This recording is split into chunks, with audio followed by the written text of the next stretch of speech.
Svechnikov and Couturier get their matching contracts. The Canes get their revenge. Ronaldo shocks Man City and signs for his boyhood club. And Jake Paul does it again. Welcome to Uncontested, episode 17.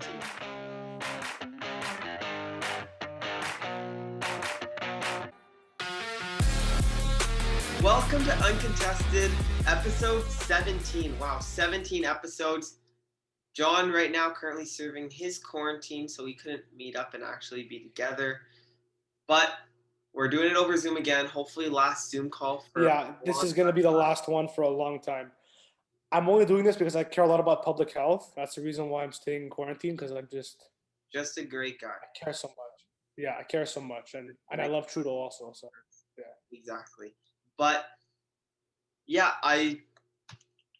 even though we're over virtual here, I got a drink and a new, what are these called? Like a drink holder? Like a drink sleeve. Drink sleeve. Oh my God, that popped. That John got me for my birthday. So John, this thing's been in my fridge for like freaking forever, man. Virtually, John's the man, as everyone knows. So gotta have a drink with virtual John. Anyways, we got a lot coming down contested. I'll let you talk about some of the stuff that we got coming, John, to the channel. Yeah. So we got. So we got a couple things coming out this week, next week, within a couple weeks. We got an NFL season preview coming out end of this week. We're going to be filming a bunch of NHL team previews, so one video for every team.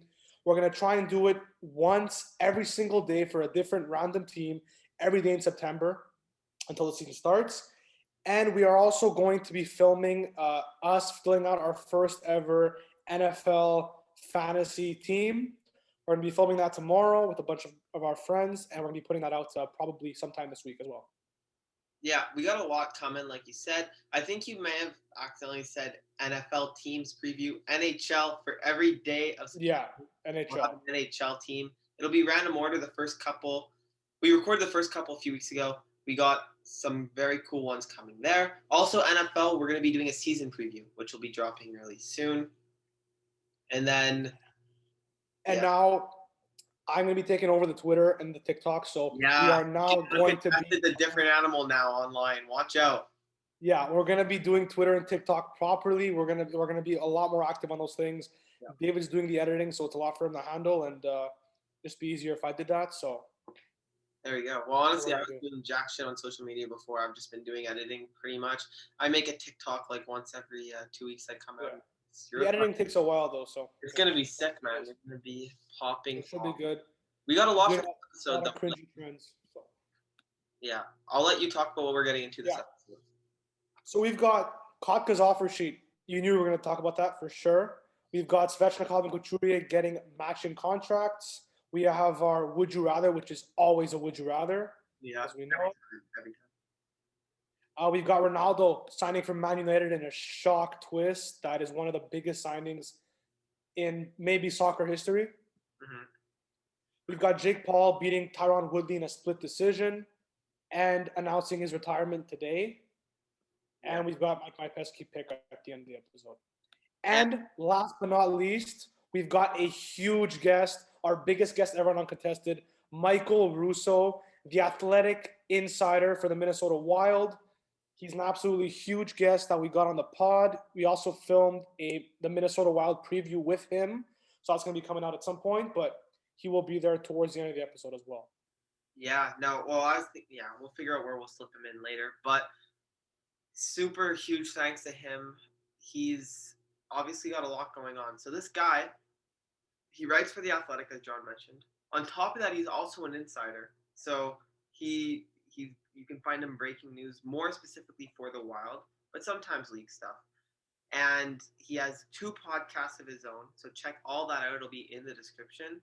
But huge thanks to Michael for coming on. By far our biggest guest. Over 150,000 followers on Twitter. So clearly a very well-respected journalist in the hockey community, and we were lucky enough to chat with him. But John, that was a long intro. Are you ready for NHL?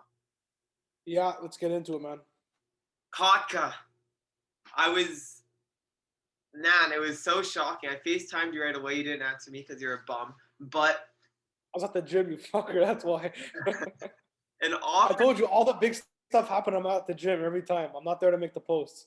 Yeah, an offer sheet happens. I want your initial reaction. I want you to explain it a bit. Explain everything. Yeah. Provide context. So Kotka gets an offer sheet from the Canes, $6.1 million for 1 year. Now, to be specific, it's $6.1 million and an extra $15 because he's number 15.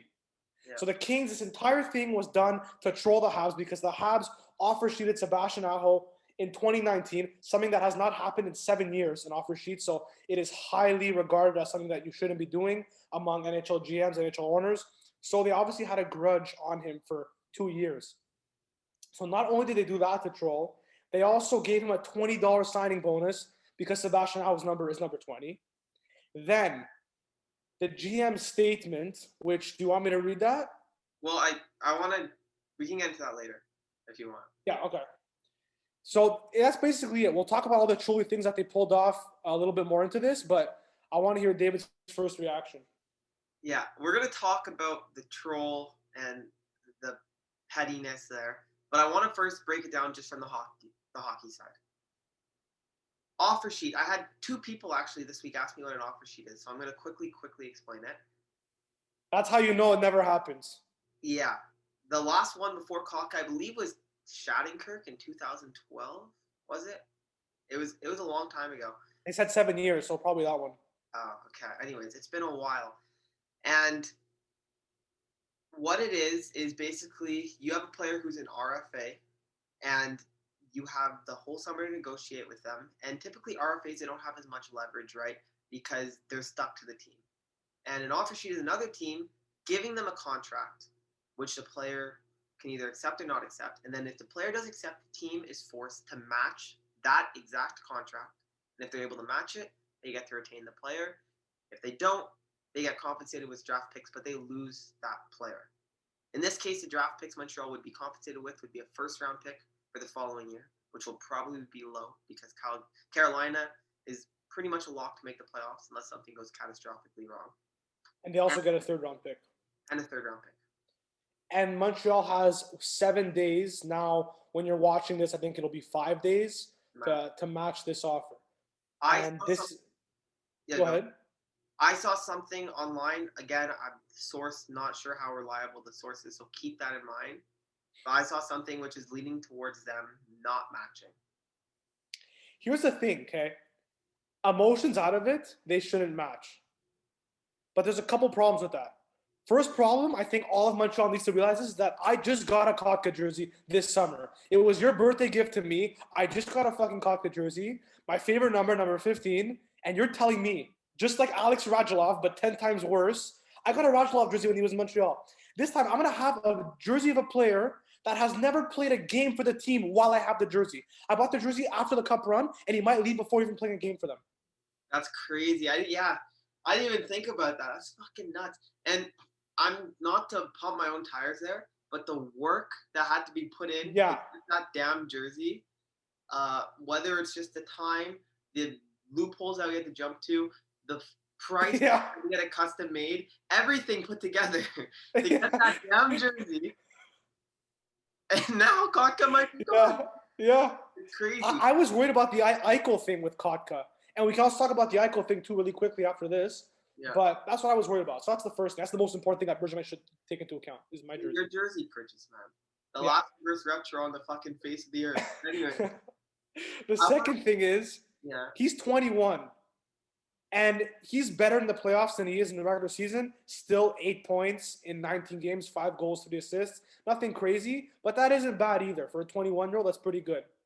Yeah, he was healthy scratched 3 games throughout the playoffs. In the finals, right? And in the first 2 games or something? First game and twice in the finals, right? Maybe probably once in the finals. And Kotka was not happy about that. I think he even said he played his last game for the Habs. So in terms of his view on the Habs, he's not happy with them, even before this offer sheet. Yeah. I am interested to see. I didn't get to listen to the whole thing, but Dale Weiss had Suzuki on his podcast. And he had Suzuki on. He's like, I'm going to ask him about the offer sheet. And I didn't make it to the point. I didn't get to listen to that. So I'm curious if they asked Suzuki. But everyone has a podcast, man, these people. Yeah. Only we're allowed to have one. To the market, eh? Anyways, 6.1. I read reports saying that they were negotiating for Kotka at 2.5. And Yeah, a lot of GMs said 2.5 is what they would give. And then 6.1 is number. I know it's 1 year. And so Carolina's approach is just overpay the shit out of them so Montreal can't match. And Montreal, let's talk about their cap situation.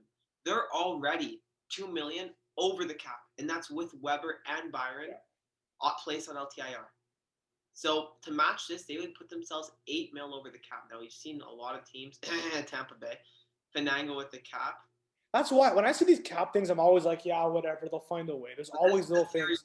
There's only 5 teams in the league with a worse cap position than Montreal right now. And I was talking to you. How the fuck is that possible? Who do we have that is that good that puts us in this position?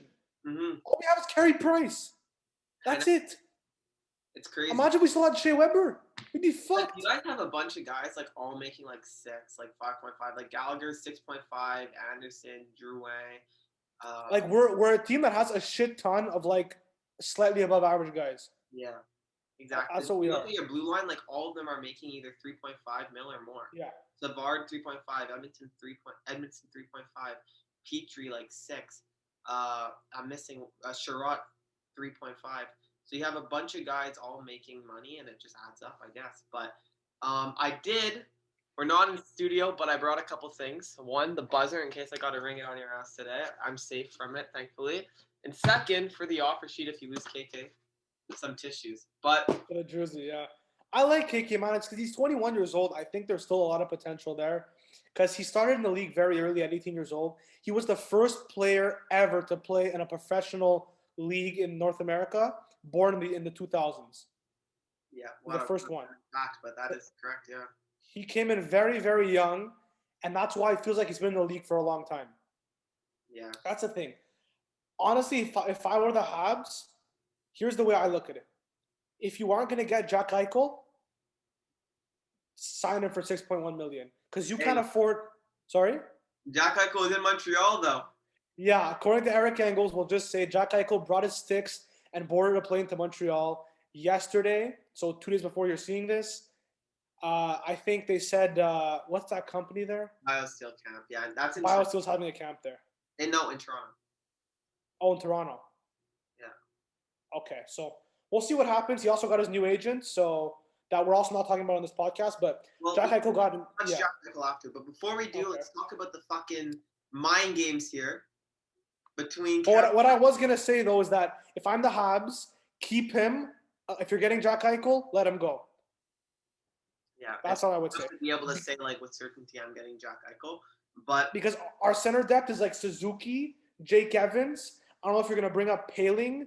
I'm blanking on some names now. We've also got Paquette and Belil. That's about it. Yeah, no, it's not. Shit. It's not enough. This reminds me of where we were a couple years ago, and we finally had good center depth this year. Now we fucked it up again. No, it's getting scary for Montreal. You could easily see a step back.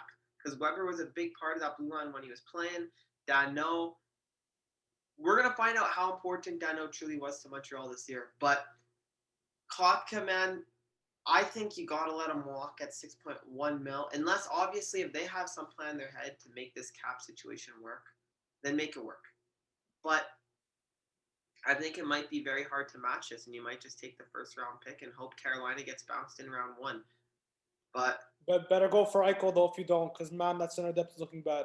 Yeah. Especially after what we had, that looks really bad. That's a tough spot. And that's why offer shooting is not done often. Because offer shooting, you can get another team to overpay for a player, because a lot of times teams do match. And it's such a fuck you move. It's trying to catch someone with their pants down.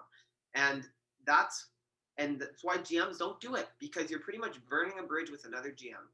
And that's what Montreal did in 2019 when they sent Aho. The thing is, if you're going to take a shot like that, you better make it a good one. And Montreal, the Aho shot was not good enough. It wasn't. Yeah. Carolina, they threw their fastball at Montreal, and now they have the whole hockey world talking about it. And when Montreal took that shot at Aho, it was just kind of like Carolina was trying to use their leverage, trying to see where they can get Aho. Apparently, the term there, they wanted a different term than what they ended up getting. And Montreal kind of forced their hand into that contract. Still, not a bad contract for Sebastian Aho whatsoever. The guy's a point per game, first liner. But, it's also worth noting that they wanted to trade for Kotka before this offer sheet. Yeah. But anyway, Montreal basically did a massive fuck you move, and they get hit back with one. I want you to read the 2 quotes here to prove that this was a pure revenge move. Okay, so I'm going to read the 2 quotes. One of them is from Marc Bergevin when the offer sheet of Aho in 2019, and the other one is Canes GM Don Waddell on this offer sheet right now. So first, I'm going to read Bergevin. So Sebastian Aho accepted our offer. He wants to come to Montreal. He sees our youngsters coming up in the organization, and he wants to be a part of that. We're proud, but there's still a waiting period. Now we've got Don Waddell. Jesperi Kotkaniemi accepted our offer. He wants to come to Carolina. He sees the core we've built here, and he wants to be a part of that. We're proud, but there's still a waiting period. Just swaps out the name. He basically just changed youngsters to core. Yeah, and swapped out the name Sebastian Aho for Jesperi Kotkaniemi. And on top of this, the signing bonus for Aho's contract, like you mentioned, 20, for Kaka's 15. Carolina's Twitter page, they always take shots at everyone. Even though soon they're going to have lots of shots coming at them because they'll be raising a fucking banner for winning in the regular season. But they take shots at everyone. Obviously, they sent a bunch of shots towards Montreal, the reverse Uno play, all of that. Reverse Uno, they put out a tweet in French. Their bio is now in French. I don't know if it's still like that, but it is there. They said they put out a tweet saying people don't forget or something like that. They went crazy on Twitter. But here's the thing that Carolina, I'm going to end with this. Yeah. Carolina could be fucking themselves here for a meme. That is very, very possible. They could be doing all this shit, fuck their cap, just for jokes. Because they had a shit offseason. They fucked their goalie situation. They lost Dougie Hamilton. They have gotten worse this offseason. Yeah. And now they're signing Kotkaniemi, who could very well end up being a third-line centerman for good. Honestly, I hope not because I like the kid. I hope not. Mm-hmm. But $6.1 million when he should be making $2.5. Okay, but here's the thing. I don't really think I disagree with you there. Did they get worse this offseason? 100%. They went from 2 good goalies to 1 good goalie. And even Anderson, we don't know how good he really is. They lost their best defenseman. I get all that. But this Kaka thing, I don't think it's gonna make or break them in any way. It's 1 year at 6.1, and they have the cap, and it's late in the offseason. You're not signing everyone else. Maybe it's a tie your hands come trade deadline if you want to add something. Maybe, but Carolina is not one of those crazy super active teams, and I feel like their core, they're not moving anyone there. They're all decently young. Aho's a 2015 pick. Nietzsche's, Teravainen. The problem is he might expect this money next year and the year after for his next contract. Well, they have him as an RFA next year, right? So yeah, he's not going to walk. And I think Kaka knows he's not worth this dollar value. Apparently he was the one. I forget what it was, but the price that even he was asking from Montreal was way, way lower than this. I don't think they're wrecking themselves with this, honestly, at all. But I saw something about a qualifying offer next year or something, a rule. There's no rule where they have to give him 6 something. No? I think I saw it somewhere. Anyway, whatever. Well, if they just... But anyway. I don't know. We'll see. Maybe. But I'm not exactly sure how that works. But you want to say about that? Contracts? What happened? Yeah. You want to talk about Jack Eichel first, since we touched on him coming to Montreal? Yeah, I can. I'll just give a quick recap of the events from this week. He changes agents, goes to CAA Sports with the famous Pat Brisson, Pat Brisson, for those who don't know him, he has the most in terms of dollar value. How do I put this in words? If you sum up all the contracts for the players that he's an agent for, it is more than any other agent in hockey. He has signed players to more money than any other agent. Yeah, he has. I can look up who he is. He's got Tavares, and he's got Crosby. Yeah, he has so many big names. Anyways, he goes there. And Quinn Hughes, by the way, the best of them all. And he also has connections to Marc Bergevin, I'm pretty sure. Yeah, well, he's from Valleyfield, right? But probably. Last name's Brisson. Yeah, now he's out in LA, but he's from Valleyfield. But he switches agencies, and apparently the reports that it's a clear indication that he's not very happy with the way things are going with his current agent. First thing. Second thing, he also got Twitter literally just to make a tweet of a sad face on his Twitter account. So he had Twitter before that? No, he downloaded it this month. Just to make a sad face tweet. So whatever that means. And then finally the thing coming to Montreal. So Jack Eichel, it seems like he's still unhappy. He still doesn't want to be in Buffalo. And it's clear that Buffalo still doesn't really want him because you still hear all these trade negotiations. The neck surgery hasn't been done. So we'll see what happens. But there's just a quick little Jack Eichel update. I'll let you get the contracts. So this week we had on the same day, hours apart, we had Svechnikov signing an 8-year contract, $7.75 million per year with Carolina. Then a couple of hours later, we had Sean Couturier signing the exact same 8-year, $7.75 million a year contract with Philadelphia. Yeah. So let's start with Svechnikov. Well, number one, you think that Couturier had something else planned, then they saw this contract, they're like, you know what, let's just do this? You think like they were influenced, or you think it's just pure like random? I think random. Maybe it helped them. There's no way. What are you suggesting, sir? You're saying like that you think that they tried to match Svechnikov's contract, or you think that it was just completely random? they're two totally different players. Yeah.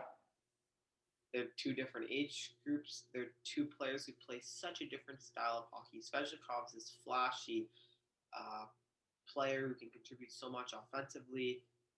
Still hasn't really honed in on his defensive game yet. Couturier is that star defensive player. Some think he's the best defensive forward in the entire league. He can get points offensively too, but he definitely doesn't have a flashy game by any means. So two totally different players. Couturier, I think, is in his high 20s. Svechnikov, he's a 2018 draft pick, which makes him 21. So two different ages.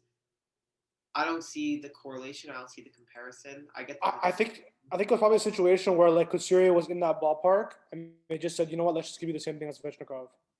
Maybe. I just, who knows? I don't really think it matters too much here. I think the Svechnikov. I think it matters a lot, actually.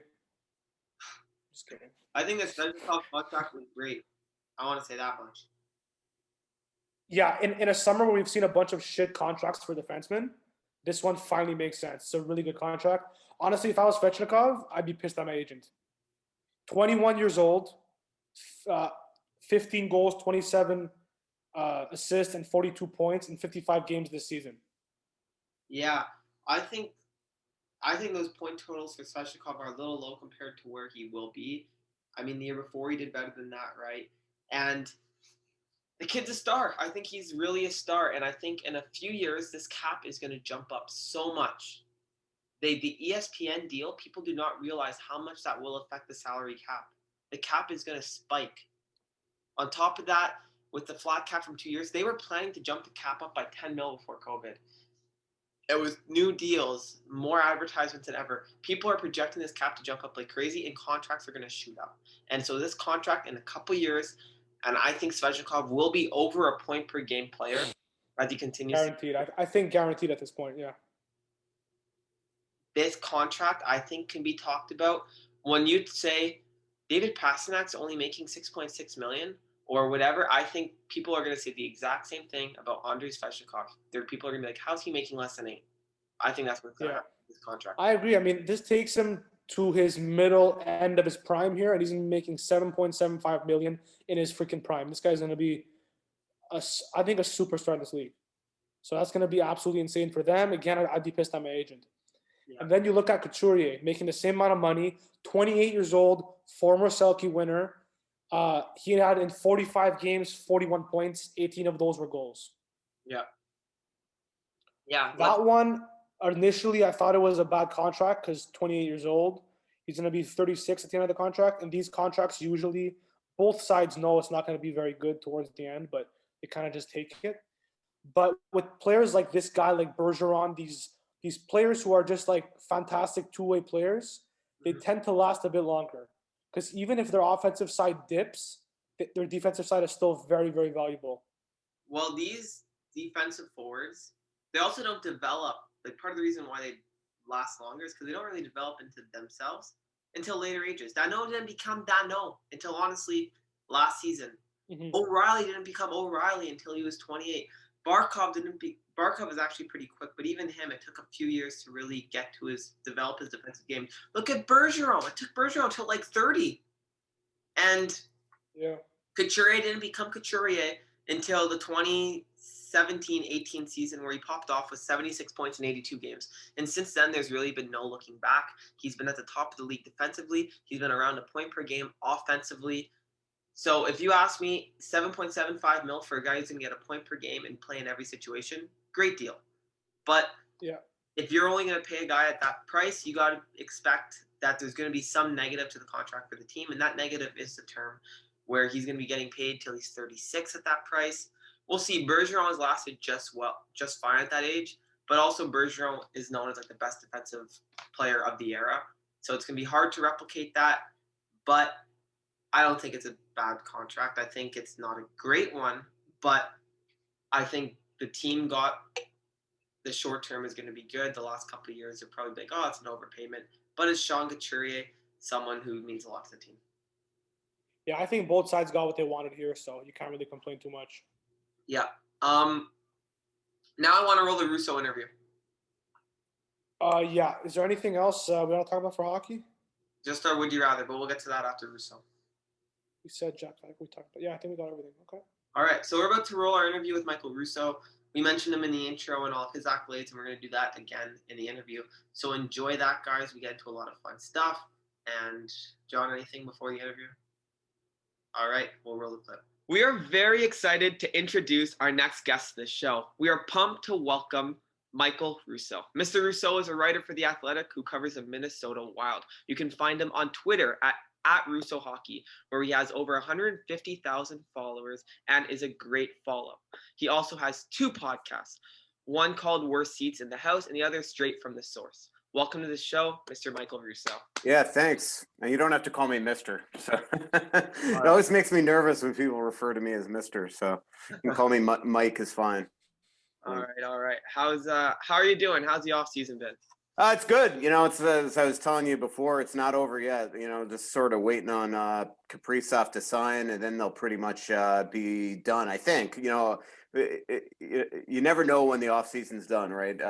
You know, a couple days ago they signed Jordy Ben, and you know, all indications from Bill Guerin were that they weren't going to bring anybody else in on a contract, and yet they signed Jordy Ben. So you never know. They definitely have a couple spots up front that they could conceivably sign players to or make acquisitions. But, you know, the way that Guerin's been speaking lately, it seems like he wants to give his kids, some of their young prospects, a chance to make the team out of camp.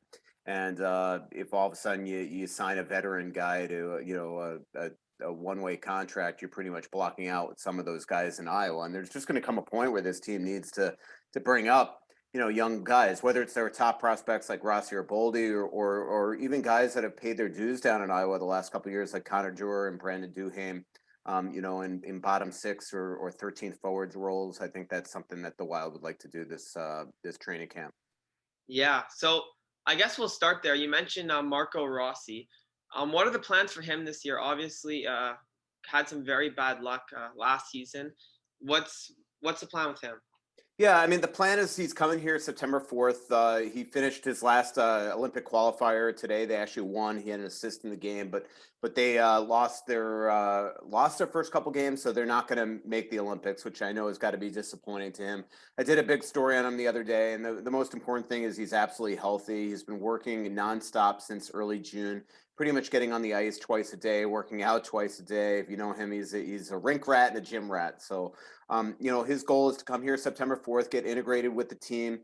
He knows a lot of these guys because when he was first diagnosed with myocarditis back in January, he was around the team for a month. So he got to know at least a lot of the NHL teammates, but he's going to for the first time meet a lot of the prospects. And so he'll get to know the prospects here, play in the prospect tournament September 17th and 19th against the Chicago Blackhawks, and then come raring to go for training camp.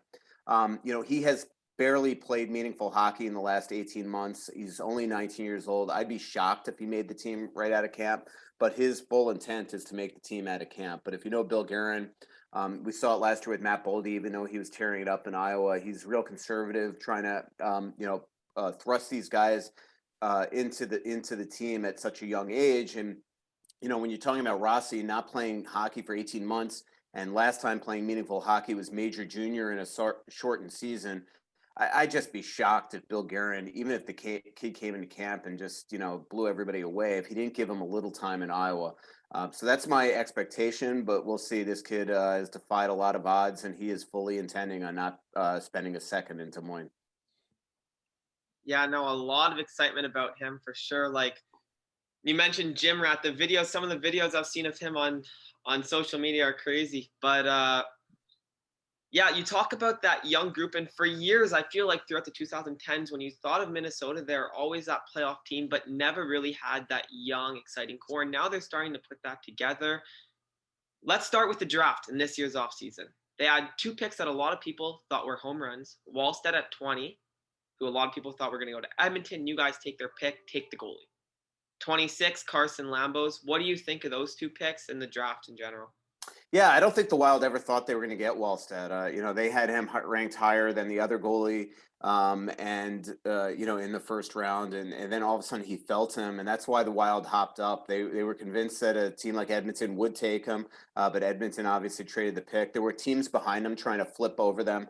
They were worried about teams like Boston and Carolina, I do think tried to hop over the Wild and get that pick. And I think the proof of that was that they actually traded back out of the first round eventually. So, Wallstedt looks like he's got a heck of an ability to be a great goalie. The problem is he's right now the backup with his professional team over in Sweden. So he's not going to get a ton of playing time unless there's an injury. So that could delay a little bit of the development process a little bit until he's under the Wild's control and they can play him a lot.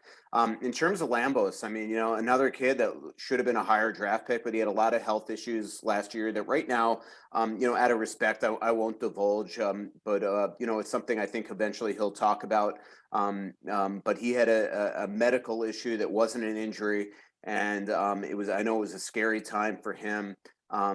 He wound up going over to Europe and playing, and that's when he first was sort of diagnosed with the issue, came back over here to Canada, and looks like he's got the ability to be a heck of a prospect. The Wild already have him under control, signed him to his entry-level deal. That'll obviously slide. He'll come here down for training camp, and then he'll go back to juniors and hopefully have a big year, and then maybe a couple big years before he turns officially pro. But it looks like he's got the ability to be a real quality defenseman. The Wild have drafted a ton of defense the last couple of years with guys like Damon Hunt and Ryan O'Rourke, and they look like they're finally really starting to develop from within, get a bunch of young prospects, stuff that this team really didn't do when they were in win now mode for so long after the Parisi and Suter signings, where they traded a ton of draft picks, prospects, lost guys like Alex Tuck, in a trade via expansion 4 years ago, and now suddenly they're starting to really develop a heck of a pipeline here, and the hope is that they can eventually kind of catch up to a lot of the teams that have been really building from within for a lot of the years here that the Wild have been sort of in win now mode. Yeah, for Wallstedt, I remember I was shocked. I was watching it with a friend, and it took a long time for him to get drafted, and I think we had him somewhere in the 10 to 15 range or something like that. And I think for especially the Wild, it's kind of a home run that they got him, because right now they do have Kakinen and Talbot. And Kakinen, you hope, as a young goalie, is going to be their goalie of the future, but it doesn't hurt to get another young goalie in there just in case Kakinen doesn't work out. Yep, exactly. And they got Hunter Jones as well. So now all of a sudden, if you develop 2 or 3 guys, you could actually trade one and maybe get a ton of picks. We've seen that goalies, could be big time assets in the NHL in the last several years. Especially, it seems like the trend after the Carey Price signing years ago is that, it seems like goalies, do bounce around a lot. They're, you could get yourself in a lot of trouble by signing a guy like Bobrovsky to mega money at mega term. Especially in a position as fragile as goaltending, where you could just kind of fall off the planet right away, or at some point in the middle of that term. So, I think that, the more goalies, the merrier, and then you could maybe move them around and use them as assets, because obviously there's one net. Talbot is 3 years old, 34 years old. So, he's got 2 years left on his deal, and then probably will move on. And then, you hope that you have 2 or 3 of these young guys here ready to step in. Yeah, for sure. No, Minnesota, a lot of people have been praising their draft picks. It hurts for me. I'm a Canucks fan since Judd Brackett goes over there. Last year, they get Marco Rossi, who was obviously really hyped up. And then this year, another great first round. But I want to move on to about a week after the draft, free agency comes. And the Wild land Goligoski. And leading up to that, they bought out Suter and Parise in what was thought to be preparation for the expansion, I believe. What are your thoughts on all that? Yeah, I mean, the Parisi one, I expected. All indications all year was that from Bill Guerin that it was that he wasn't going to buy out Zach Parisi. And then, it's just the last couple of weeks before the buyout period, I started to sense that something was up. I was starting to get less definitive. Yeah, we're not buying him out type stuff from sources inside the organization, from sources close to Parisi. He wanted to move on after the way that he was, playing fourth line minutes down the stretch and then eventually healthy scratch to start the playoffs and late in the regular season. But the Suter one shocked us all. And, never in my wildest expectations did I envision that they would do something like that. Top four defensemen, I think that they just wanted to make a clean break from both of them. But, the key is that this team, its strength was its blue line. They had 6 really good blue liners last year, and for years have had, 5 or 6 really good blue liners. And now all of a sudden they essentially have 3, right? They lose Ian Cole to free agency, they lose Carson Soucy to Seattle, and then they bought out Suter. So now you have Dumba Brodin and Spurgeon, their captain. So what do? They go out and sign Goligoski on a 1-year deal, hope that he could fit right in for, Ryan Suter. And maybe you re-sign Goligoski, or you go out and get somebody else on a 1 or 2 year deal next offseason, and you continue to buy time for the Ryan O'Rourke's and the Damon Hunts and the players like this that can eventually step into the NHL. But their third defense pair is where you get a little concerned, right? I mean, are you going to overplay your top 4 if the third pair isn't nearly as good? And what happened there, and it's sort of a convoluted thing, is that they really went all in on Nick Foligno, and Nick took a long time. I mean, the reality is, I think we all know in expansion that pretty much, even though there's no free agent interview period anymore, players know where they're going. And I don't want to just come out and say tampering and things like that, but players know. And I mean, that's why things happen immediately, right? Nick Foligno played it by the book. He did it like the old days, where he talk to different teams. And what did happen is over those 4, 5, 6 hours and Nick was deciding, eventually guys started to sign elsewhere. Now, there were certain guys the Wild went after that they would not have been able to afford after the Parisian Suter buyout. Like Jake McCabe, the second he got that long-term deal from Chicago at, what was it, 4 something, he just was out of the Wild's price range. I think the Wild were offering him like 2.5. And so it wasn't like they lost out on a ton of players, but the one guy they definitely lost out on was Ian Cole. And I think Ian just sort of said, you know what, I can't wait any long. I'm going to go sign there. And so then when Nick Foligno chose Boston, now the Wild reallocated their funds that they were going to spend on Foligno to their blue line, but there were like no blue liners left. In fact, there were 6 or 7 guys that I remember, Ryan Murray, Kulikov, Merrill, Jordy Ben, that I actually tweeted like, these are the guys, and they're going to have to sign a couple of them. And they wound up signing 3 of them, and Ben and Kulikov and Merrill. But you look at those 3 compared to Soucy and Cole with Suter in the top 4, and now you say, man, they potentially took a real step back. So that's the biggest, to me, one of the biggest questions I have coming into this season is the Wild's strength at minimizing high danger chances and all that stuff that really kept a lot of the pressure off their goaltending the last couple years, but especially last year. Does that take a step back now that you have a Goligoski Spurgeon pair, a Brodin Dumba pair, which has been pretty much cemented for a long time, and now a Kulikov Merrill pair with Jordy Ben eventually getting in there, and maybe Kalen Addison eventually comes up from Iowa. So or if there are injuries in camp, obviously Kalen can make the team. But that's, to me, I don't know. It was a fascinating free agency period. I don't think this was exactly what Bill Guerin planned when, like Goligoski was who they targeted and they signed him. But I don't think that third pair was what they envisioned. And, that's just a fact. I mean, there's just no way that they went into free agency thinking Kulikov and Merrill was going to be their third pair. And so I think they were hoping to lose Kakinen in the expansion draft, believe it or not, and keep Soucy. Then they took Soucy, and then kind of all heck broke loose in the free agent room that day. So it'll be interesting to see how this team, if it takes a step back at all because of that.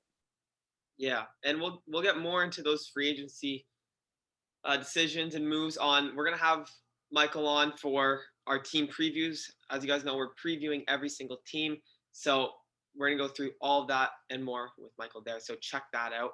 But before we wrap up and get to the rapid fire, I want to ask about what has been the storyline of the summer. Kaprizov. Last year, so much hype about him, took the league by storm. The players in Minnesota seem to love him. The fans love him. And it comes out at the end of the season that he rejected. I don't remember the offer that he rejected. I believe it was reported, but maybe $9 million at like 8 years or something. Mm-hmm. And then he gives them the September 1st deadline. Like, fill us in. What's the update with Kaprizov? Yeah. I mean, the one thing I want to be clear is that technically, he didn't give them a September 1 deadline. Sources told Frank Saravelli there was a September 1 deadline that he would sign with his KHL team, Moscow. So I don't know who the sources were. Maybe it did come from Kaprizov's side. My gut says it did. Because I think that this threat has been threatened to the Wild all summer long, and then eventually they put a deadline with it to try to, get the ball rolling here. Bill Guerin has said all along that he's not going to be essentially extorted and told, you've got to sign him by this date or we're going back to Moscow. That's the only leverage that he has because he can't sign an offer sheet, which is appropriate for you two today, being from Montreal, and he couldn't go to arbitration and things like that. So, I think that the big deal here is that Moscow has come out and said he's not signing there. And I just fully expect that eventually he's going to sign here. Where things are going to get really interesting here is he's got to get a work visa still. And we've seen in the past it could take a long time for that. So they've got, the clock is ticking here to get him to camp on time too. Now, I've been assured from people on his side that won't be an issue, that he'll have no issue getting a work visa. He knows very important people over in Russia, and the Wild obviously have done this a million times with the United States and things like that. So we'll see how quickly that happens. But this is another one that just hasn't gone to plan with the Wild. I mean, they thought when they offered $9 million to a guy that's played 56 NHL games, at 55 NHL games, that he would sign, and obviously that didn't happen. And so it really threw the entire offseason in a bit of a loop. It kind of messed up their plans if they wanted to go hard after Eichel. It messed up their plans with Fiala. They couldn't count dollars and cents. And now all of a sudden, even if they sign him to a 3, 4, 5, 6-year deal in the $9 million range, the Wild never thought they would go at that price in a midterm deal. And so now it's really thrown everything in a tough position here. And so his agent's done his job. His agent has played hardball all summer. And now, even if he signs at 5 times 9 or something, that is way more than the Wild ever projected. In an offseason where they, never envisioned that they were going to have to go 8 years at 5.25 for Eriksson Ek as well, and sign, Fiala just to the 1-year deal in the low fives as well. So, it's a bad situation. But look, he's a heck of a player. They're going to get it done. It's just a matter of when. I can't wait till that day happens so we could stop being asked about it. And then we can move on to the next subject that always makes Wild fans' hearts go, palpitate a bit. So you think it'll be the same price but a slightly lower range? Yeah, I really do. I don't think let's put it this way. He's not going to sign 5 times 6, right? Yeah. I mean, he has become... his agent did his job. He's played hardball to the point that he's probably going to be an $8 or $9 million player on a mid-range deal, which is just shocking. I know that Bill Guerin never thought that he was going to go that price, but he's got all the leverage now, even though he technically had none going into the offseason. But the Wild got to get him signed. I mean, he's everything to this team. From making them marketable for things like the Winter Classic to selling tickets, for upcoming season tickets. I mean, the majority of Wild fans have never gotten to see him play live. And so, you wait 5.5 years for him to come here. Then he comes here and delivers, wins the Calder. And now here we are on almost September 1 and he hasn't even signed yet. It's just, it's and he's going to have to answer for why that is. I mean, does he not believe in the future of this team? Why doesn't he want to sign long term? That's stuff that he's going to have to answer. And look, he's the only player that won a major award back in July that has not talked to the media. At the time they said that he was on a single man or a canoe trip around Siberia with no internet access. But then even when he was back, he didn't do media availability, because of this situation. And so at some point he's going to have to talk to us and explain, why something that really should have been very easy for the Wild to get done this offseason, why it took forever. It's just it really messed the entire Wild's offseason up in my eyes. Yeah, for sure. Like, unless you're like a top 10 team in the NHL, the biggest thing you can sell to your fans, in my opinion, is excitement and hope. And when you look at excitement and hope, Kaprizov is that for the Minnesota Wild. So it's been surprising for sure, and we'll see how that plays out. But before we wrap up with you here on our show, we have a few rapid fire questions for you. We have 5 of them, and we'll go quickly through them here if that's good with you. Yep. Alrighty. First question. We were discussing this on our show last week, caused a lot of controversy. In your opinion, who is the most disrespected player in the NHL? Most disrespected player in the NHL? Probably Brad Marchand by opponents. I think John agrees. Makes sense. Yeah. Yeah, I mean, just his act. I mean, but what's so conflicting for me is that he's an incredible hockey player. And can you imagine if he just played it by the book? But yeah, I just don't like all the sneaky, dirty stuff that he does on the ice. I mean, you see it all the time, so I think if you're talking like amongst fans, might be different. But if you talk about like if you go into a locker room and ask opposing players, usually Brad Marchand will be first on the list. All right. Second question. Big on Twitter, as we mentioned before. Give us your favorite follow on hockey Twitter. I know it's tough to pick one, so if you need, pick a couple. But favorite follow on hockey Twitter. Probably. I mean, all the insiders, Pierre LeBrun and Elliot Friedman. They're Darren Dreger, those guys, Saravelli. I mean, those guys are as plugged in as anybody in the game. It used to be Bob McKenzie. Elliot is somebody I really, really respect. Like he's, like I read his 31, soon to be 32 thoughts, and he's got original content in there every single week. Stuff that, a lot of stuff in today's media just becomes recycled, right?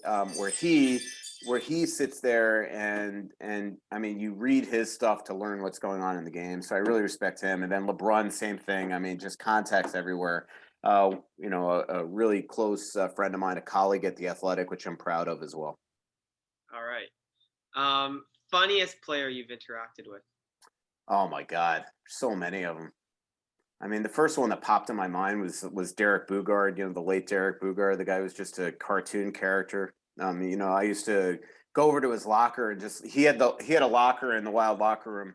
So the Wild's locker room is basically a big rectangle, right? And he sat there at the right at the door leading into like where the equipment and the players lounge and the coach's office. And so I used to lean on this like sort of wall next to his locker and just shoot the breeze with him every second. And of media availability sometimes. And the guy was just absolutely hysterical. Mark Parrish was hilarious to deal with. Trying to think in Florida, Peter Worrell, when I covered him down there, he was hilarious. Paul Laws. Laws was hysterical. Trying to think anybody else. I know that when I get off this, I'm going to be like, how did I not say him? But Clutterbuck was, funny as heck here in Minnesota as well. We've had a lot of good ones. Matt Dumb is a fun person to talk to, charismatic,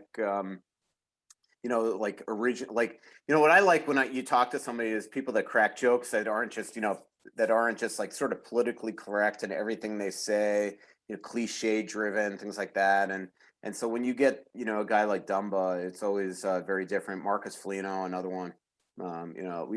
We've had a lot of ones here in Minnesota, that's for sure. All righty. Favorite arena to watch a hockey game? If you want, we'll exclude Minnesota's home rink. So the Xcel Energy Center, I believe, is still the name there. So what's your favorite rink to watch hockey game? Madison Square Garden, definitely. All right, good answer. Last question. Putting you on the spot here, but are the Minnesota Wild a playoff team this year or no?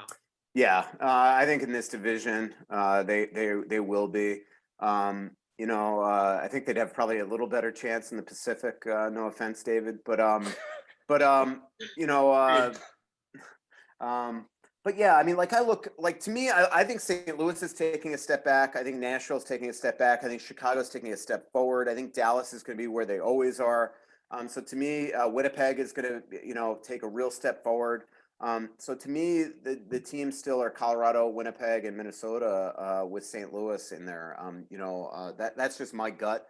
The Wild are just never bad enough to not make the playoffs, and that's simple. I mean, it's just they're always there, and they'll be in the same spot, like maybe bubble and things like that. But I think that they've got enough, with their goaltending and still the defensive structure that they should bring.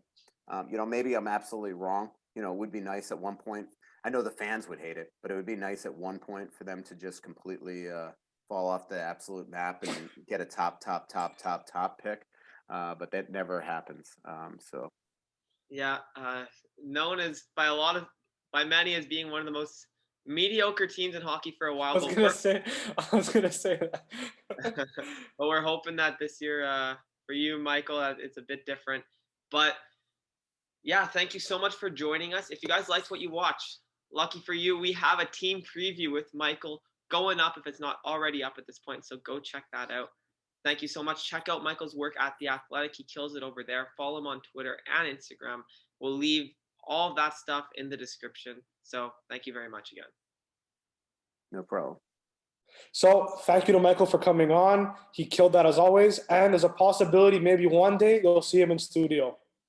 That'd be sick. So talking about the Kaka thing, the way the Habs offseason has gone has reminded me that, man, I fucking hate the offseason. But there's something that might make it a little bit better. Do you hate the offseason? With Bench Clears, you'll be able to rep your team's colors all year long. Bench Clears is the most comfortable hockey tank you'll ever wear. Their tanks are 100% polyester, making them incredibly soft and breathable, as well as having a clear design completely flush with the fabric. On top of their high-quality tanks, they have just released their new hockey shorts, women's racerback shirts, and hockey sunglasses, all available with your favorite team's design. To order, go to their website, benchclears.com. I repeat, benchclears.com. Also available in our description, and use our promo code UncontestedSports10. I repeat, UncontestedSports10. All sizing and info is available down there. On the website. That was a beautiful ad read and a promo code. It's actually on the screen right now because we're on Zoom here. But yeah, so link in the description. Man, what an ad read! It was kind of funny because you got nice and low to read your ad, and your computer screen was up, so you were like this, kind of reading it. But you know what? Oh yeah. I think the people like it. Anyways, would you rather? We can move on from hockey after this. I'm messing with my camera now. But would you rather that we can move on from hockey? Yeah. Okay. So every week, John and I do a would you rather question, and this week, as always, it's another would you rather. The previous week, we looked at who was the most disrespected player in the league. And we asked Michael that question. He had a different interpretation to it than we did.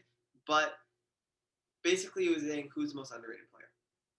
This week, who is the most overrated player in the league? John, I'll let you take it away. Yeah, so this is something that we talk about a lot. And it's kind of odd that it took us a long time to think of something for both of us. So I thought of Jamie Benn. So Jamie Benn is, I think, still considered a star in the NHL, but pretty much just by name at this point. He's had 3 seasons where he hasn't even come close to a point per game, and he's supposed to be, him and Seguin, the best forwards on the Stars. He had a bout with the owner a couple years ago, him and Seguin, where the owner said some stuff about them. But man, looking like he's right. 35 points in 52 games this season, 39 and 69 last year, and 53 and 78 the year before. So he's not even coming close to a point per game.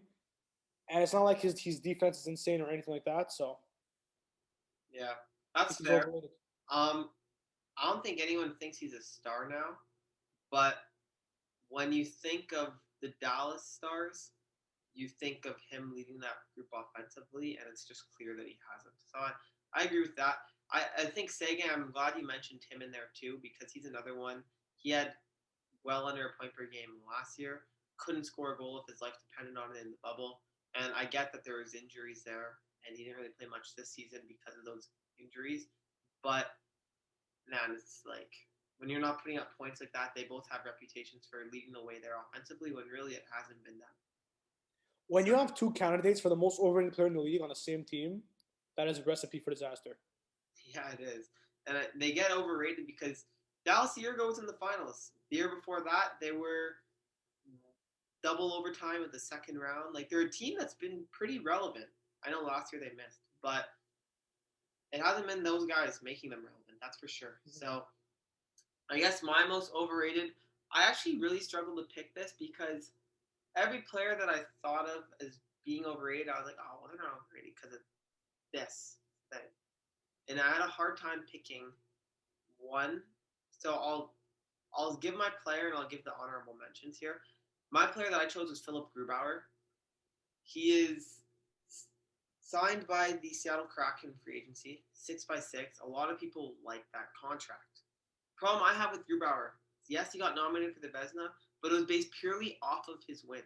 And it's easy to get wins behind a star-studded team. Look at Braden Holtby for the Washington Capitals. Now, his underlying numbers, they're above average.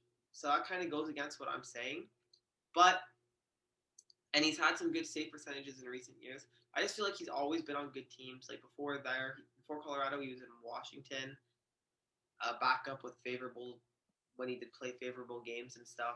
And Colorado is Colorado, right? So I just think it's really hard to get a good read on him, and I don't think it's fair to say he's like a top 5 goalie or anything like that in the NHL.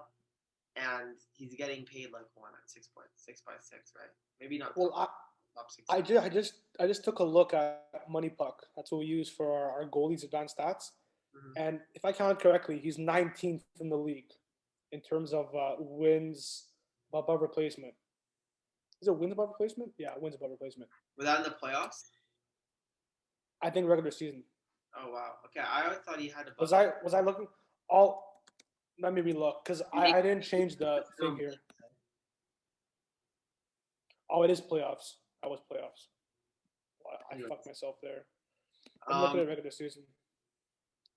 Regular season, even then he wasn't.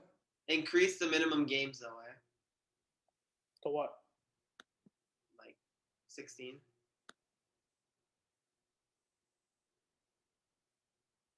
Okay, 16. He's oh yeah, he's like 10th around there, around 10.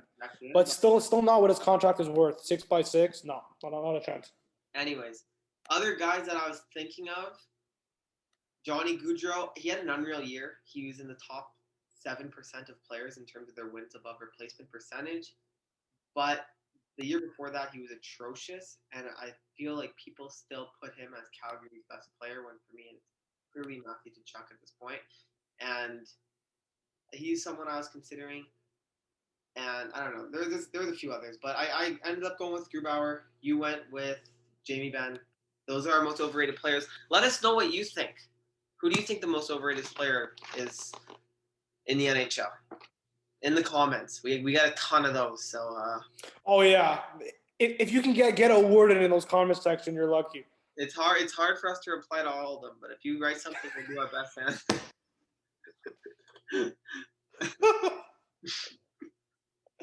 Oh man, that's fucking pretty much. Unless Willem puts a comment, we're not getting comments. Hey, Patty too. And Patty, yeah. Don't sleep on him. And Patty. Soccer, and there's also this one random. I don't want to call him a random guy in case. Actually, no, I'm not going to call him out. There's someone who comments frequently, who is loyal, but I'll give them a shout out in another episode because I just called them a random guy. Anyways. All right. Your turn. They're a fun guy though, but anyway. So, in the world of football, as DP likes to say, Cristiano Ronaldo signing with Manchester United. So, there were wide reports that he was going to sign with Manchester City. I believe it was on the Friday or whenever this happened, the day before he signed. He was supposed to sign with Manchester City. That was the big thing. So Fabrizio Romano was he didn't give the here we go, but he was giving some some little teasers there that it was really going to happen. But then in a shock, in the next morning, on the flip of a switch, he signs with Man United. So the story always was that if Man U gave him an offer, he was going to go there. But Man U wasn't biting. They thought that he was going to stay with Juventus. They were looking at getting him next summer. But I think his agent used Man City as kind of like how can you say it? They used Man City to get Man United going. They wanted to get Man United scared. Yes, leverage, exactly. So he signed with Man United very, very quickly, especially for a big signing like this. It happened like within a couple of hours. He played for Man U, obviously, at the beginning of his career for 6 years, from age of 18 to 23.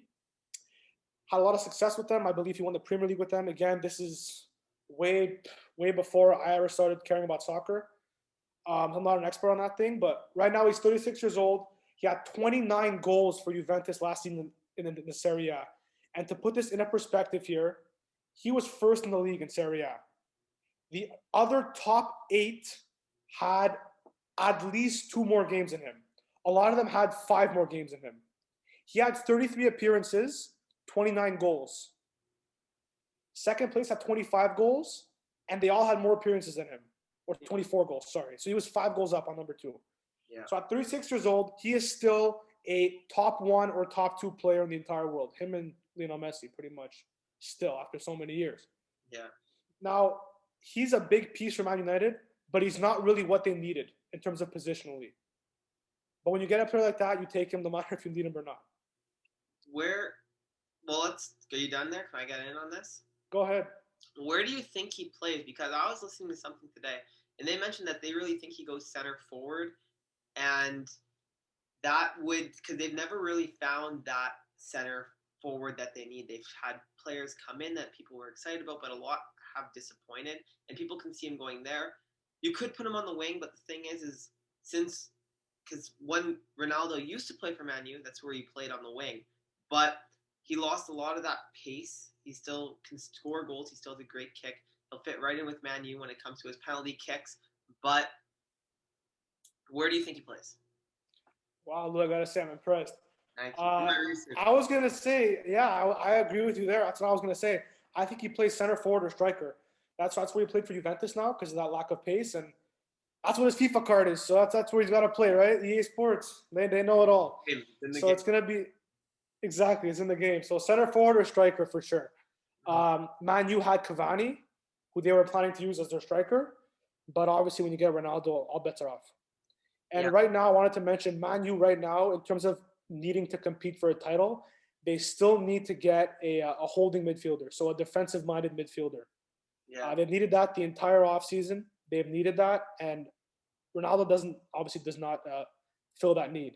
So if they want to compete with Man City, they need that position. Right now, Fred is not going to cut it. McTominay is not going to cut it. Matic is not going to cut it. So they've got a couple of options there, but none of them are good enough to hold it on their own.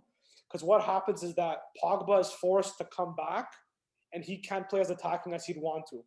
So if they have a guy who can hold down the midfield there in a defensive way, Pogba can play more up, and that changes the entire way that the team plays. Yeah. So they're still looking for that midfielder. They sold Dan James today for £25 million. So maybe they can use that money for a midfielder. But again, if you're a Man United fan, man, like, how can you not be ecstatic with this signing? Especially for fans who watched him years ago with Man United. Like, this is absolutely insane for them. Yeah, no, it's super exciting. Ronaldo, his boyhood team, like we mentioned right off the top of the show. Going back there, and it's crazy. 2 biggest names in soccer, maybe the 2 biggest names in all of sports. I think that's fair to say. Both on in terms of the world, yeah, both in the same summer. On the move. Wild. And just to mention, Man U's post welcoming Ronaldo is the most liked sports Instagram post of all time. Wow, I believe it. Anyways, I'm gonna get a jersey. That's for sure. I'm gonna go.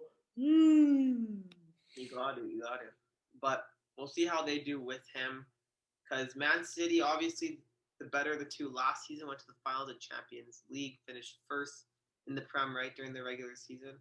So we'll see how it goes this year. Let's go. Are you good with soccer talk? Oh, yeah.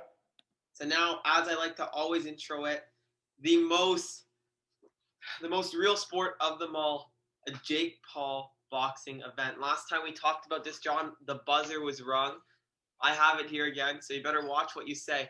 But he fought Tyron Woodley, and we both sat on the show saying 60% for me, prediction for Tyron. You said 65%, and immediately I regretted it. Shout out to this person. I give him a shout out. Feels like almost every fucking show at this point. But coworker Liam, he told me right after. He's like, Dave, you fucked up, and I'm like, why?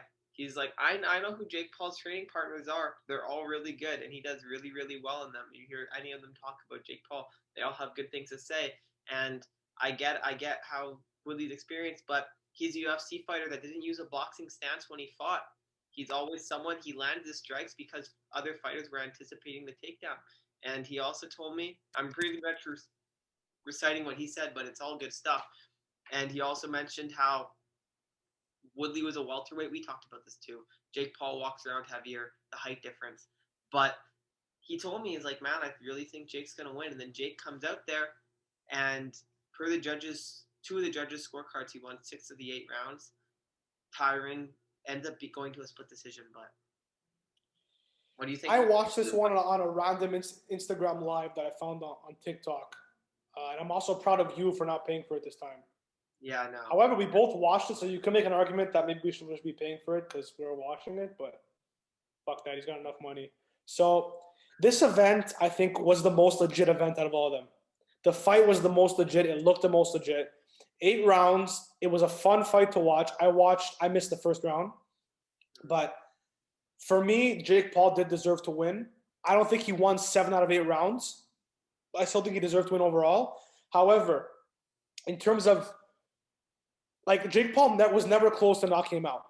He had a lot of hits, but none of them were haymakers. Tyron Woodley had a couple haymakers, especially the one where he was leaning on the ropes there. The 4th round, Tyron went all over him. The one on the ropes. And then watch the video that Tyron posted on his Instagram. I think that summarizes it good. That doesn't even include the hit on the ropes, but he just jabbed at the face. And I found that round was the most dominant of any. Yeah. The problem is this one round. Yeah. I still think you can make an argument for him getting 2 or 3 rounds, but either way, Jake Paul wins by split decision. Now, I'm very impressed by Jake. I mean, listen, I've always been impressed by him, whether or not you call it.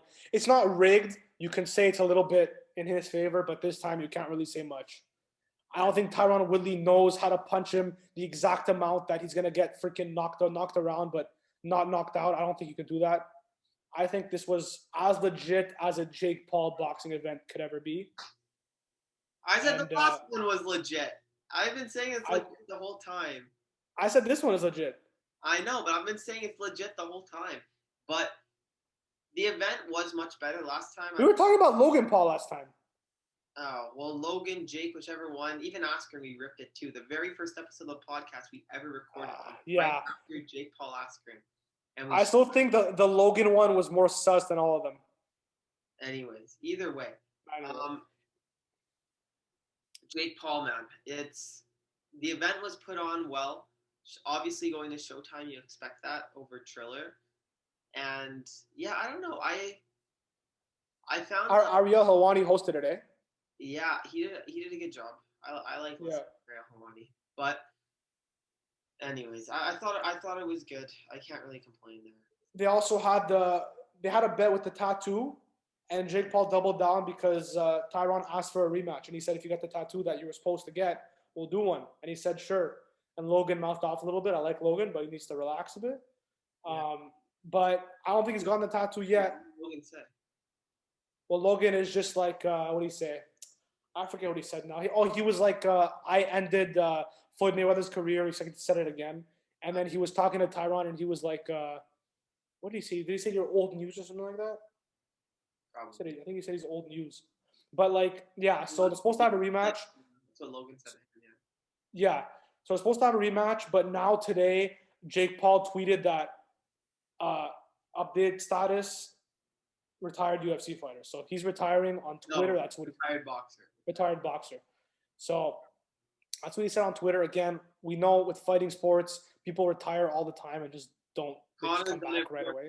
Jake talks about how he always looks up to Conor, but he used to look up to Conor and stuff. He says he doesn't now because he has to say he doesn't. But yeah, so this is either complete bullshit publicity stunt, or he saw how close he came to getting popped, and he doesn't want to get popped. Bullshit. And he wants to. Bullshit. And he wants to retire with however you count it, I guess, 3-0, 4-0 record. I think it's BS. There's no way Jake's retiring. You know how much money he's making from every one of these events? I know he doesn't need the money, but fuck, doesn't hurt. It's still money. And this guy, his whole career has been getting based on him getting attention. And the show goes on. He's done it really perfectly. He's never picked a fighter that he's going to lose to, but he picked someone he's best beat, and he takes a step up. First time, you beat a YouTuber. Second time, you beat an athlete, but he's a basketball player. Third time, you beat a UFC fighter, but he's never. It's like the worst striking of all time.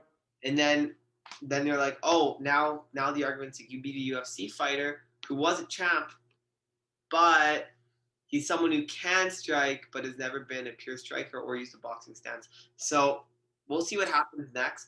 Smart guy. Sorry? Smart guy. He's a smart guy. You can't call him dumb at this point. But next fight, I want to see Fury the next fight.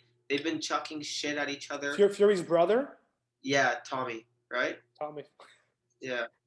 I didn't even know who he was until today, so. Oh, well, he's undefeated also, right? So. He's a boxer? Yeah. Oh, finally a boxer. Okay. Finally a boxer. Well, yeah, he's new to it like Jake, but he's 7-0. Jake is 4-0 now. Yeah. Well, look. Make it happen. They might have a rematch with Tyron Woodley before that, but we'll see what happens. Where you're like, I need to see that again. Like, this is not a fight where after it I'm like, I think it is. I want to see it again. I want to see him get knocked out, man. Fuck, it has to happen. I'm not going to get knocked out by Tyron Woodley, though. Why not? Because I just, I don't see it. He's too light. He's too small.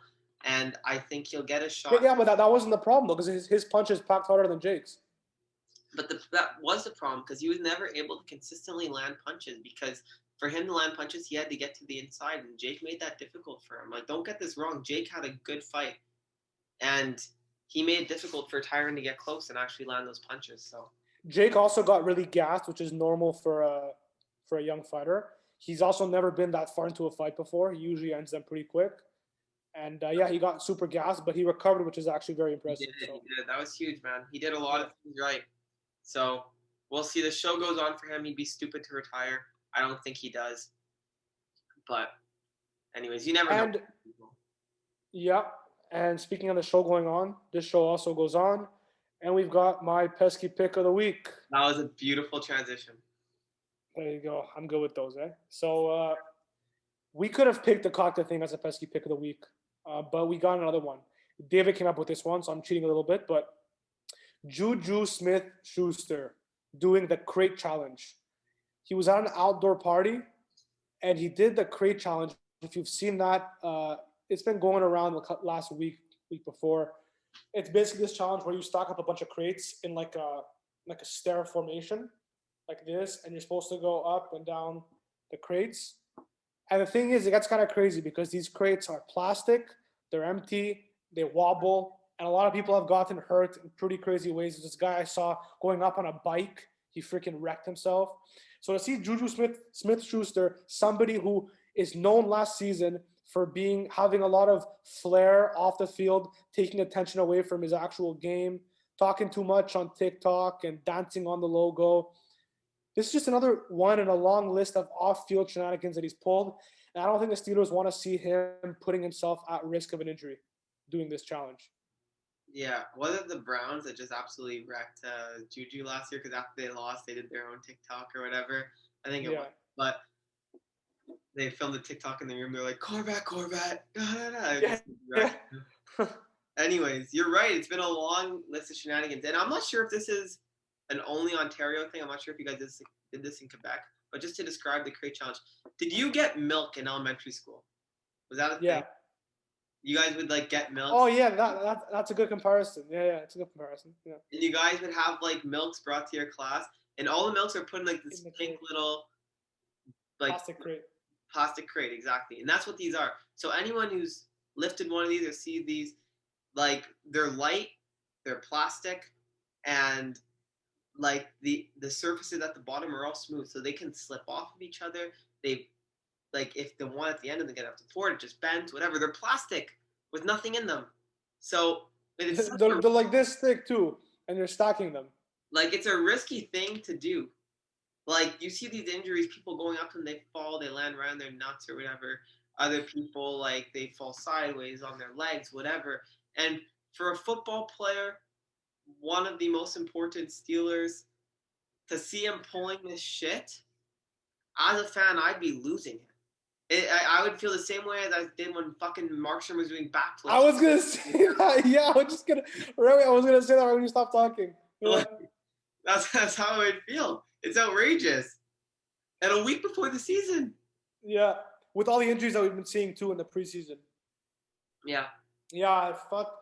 It's crazy. I feel like management probably had a word with him after that, but he survived, so he's still in there. And we've been seeing in the preseason a lot of stars get injured, which has been rough. I don't think is it always like that, you think, every year, or you think it's more this year? I feel like it's a lot this year because honestly, I've been following football now for a couple years, and it's never been as much of a storyline as it is this year, unless I've just been under a couple stars too. Yeah. Yeah. Couple stars too. So that's a lesson. Don't play your stars during the preseason. There's a balance between getting them reps and playing them. But anyway, story for another day. So that's all I got to say about that. But John, I think this has been the most lengthy episode for a while with our interview and our conversation. I was right around an hour and a half mark, I think. Sometimes I'm really wrong with my predictions, so hopefully I got it right this time. But either way, that was fun, and it's going to be a lot more fun, though, when you're back in studio. Yeah, from now on, we're going to be there. We have school, so we don't do much schoolwork, so we're going to be focusing on this, but we're going to be here all the time. No more traveling for now, unfortunately, because school wants to ruin my life, but yeah. There's one person I want to give a shout out to before we wrap up. My cousin, she makes phone cases. You can find her on Instagram at @ShopSunnyCreations. She made me an AirPod case. I already have her phone case. You guys I'm not sure if I've shown on the podcast before. You send her in any design you want, any picture you want. She also has designs of her own you can pick. I ordered an AirPod case from her. There's my AirPods, and look at the front, look at the front, look at the front. Elias Pettersson and Brock Besser. The quality's not coming out great here on Zoom, but it's crystal clear on my end. A great memory from the Canucks past season, and I have it on my AirPod case, and it works perfectly. Bang. Shop Sunny Creations. Yeah, that's her. So give her a follow. Thanks, Abby. And if you're looking for a phone case or anything, she's got you covered. Yeah, and also check out our usual. TikTok will be more active. Twitter will be more active. Instagram will stay the same. Check those all out. Hit us with a subscribe, comment, share the video, like the video. We're going to have our NFL season preview coming out this week. Our NHL team previews coming out the entire month of September. And we've got our NFL fantasy episode coming out in a couple days. As well as, obviously, Hot Take every Friday is our basketball show. Yeah, exactly. John, that was a fun one. We'll get back to it in person like we said. And I don't know if there's anything else with you. I'm good. Alrighty. Well, thanks, John. That was a good one. And that is a wrap.